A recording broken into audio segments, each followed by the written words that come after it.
سخر بن جویریہ نے بیان کیا اور ان سے نافع نے بیان کیا کہ لوگ کہتے ہیں کہ عبداللہ حضرت عمر رضی اللہ عنہ سے پہلے اسلام میں داخل ہوئے تھے، حالانکہ یہ غلط ہے۔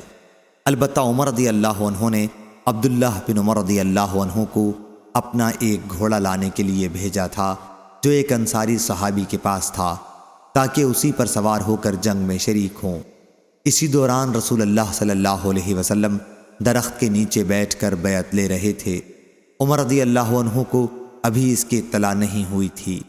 عبداللہ رضی اللہ عنہ نے پہلے بیعت کی، پھر گھوڑا لینے گئے۔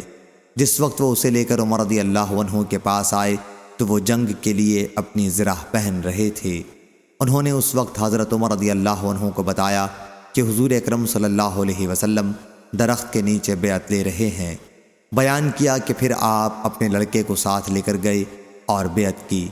اتنی سی بات تھی جس پر لوگ اب کہتے ہیں کہ عمر رضی اللہ عنہ سے پہلے ابن عمر رضی اللہ عنہ اسلام لائے تھے۔ صحیح بخاری حدیث نمبر 4186۔